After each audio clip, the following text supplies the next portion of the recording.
Bonjour Claudie Lombion. Bonjour Fanny. Merci de votre présence sur ce plateau. Vous êtes la fondatrice de Triacase, spécialiste de l'objet éco-conçu du quotidien pour les particuliers et les professionnels. Alors, qu'est-ce que l'on entend par objet éco-conçu du quotidien ?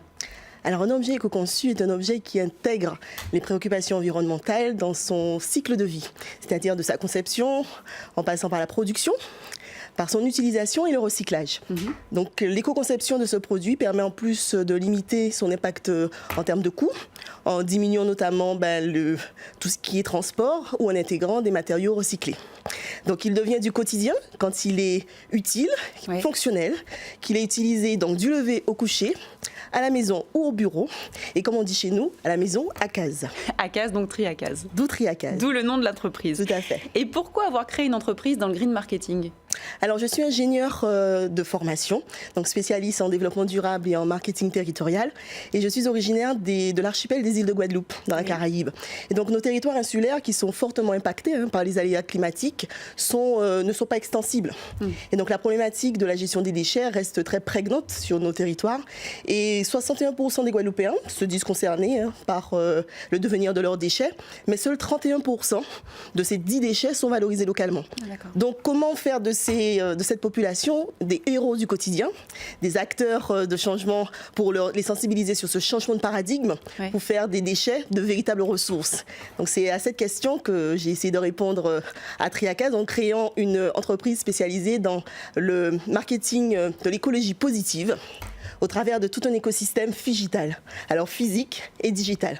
Alors c'est-à-dire tout d'abord, une plateforme, une marketplace, www.triacase.com, spécialisée dans le B2B, qui propose des objets pour communiquer autrement sur l'engagement durable. Ensuite, au travers d'une boutique physique, la boutique du tri, l'éco-store, la boutique du tri, pour les particuliers, pour les accompagner dans leurs éco-gestes du quotidien. Au travers aussi d'un département de recherche-développement qui s'appelle le Tri Labo, qui développe des objets pour le tri, mais aussi des outils numériques ludopédagogiques tels que BB World, qui est une application qu'on a lancée, qui est disponible sur les plateformes Google Play et Apple Store.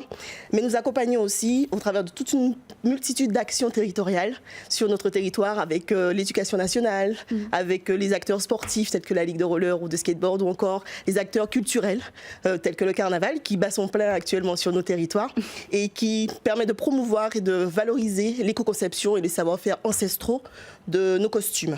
Et en quoi, selon vous, les objets éco-conçus du quotidien représentent un marché d'avenir réellement ? Alors nos territoires sont extrêmement fragiles, mais ils sont capables et dotés de résilience et d'adaptation.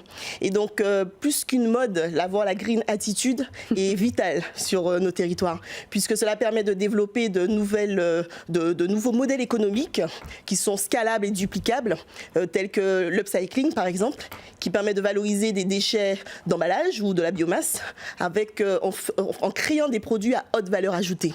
Donc pour moi, développer un marché autour de l'économie circulaire des objets éco-conçus du quotidien, brosse à dents, sacs, trousses, peut permettre, à mon sens, de lever un véritable levier économique pour proposer des emplois verts d'excellence à notre jeunesse. Il y a une forte demande en plus. Il y a une forte demande et puis c'est une nécessité. Nous sommes un territoire contraint, nous sommes des îles, donc ces territoires insulaires, encore une fois, ne sont pas extensibles et il en va même de notre survie et de notre adaptation à ce changement climatique. Et comment vous accompagnez vos clients et qu'attendent-ils concrètement de Triacase ? Alors très clairement, il est vrai qu'aujourd'hui, les clients, la population s'est adaptée puisque l'information elle est instantanée au travers des réseaux sociaux, au travers des chaînes d'information continue.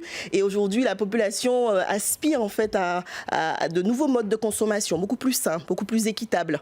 Et c'est ce en quoi les entreprises ont bien compris ce message et adaptent leur stratégie de communication et leur positionnement à ces nouvelles attentes. Donc à Triacase, on accompagne nos clients sur la proposition d'objets éco-conçus innovants pour essayer de s'adapter un petit peu à ces changements de paradigme.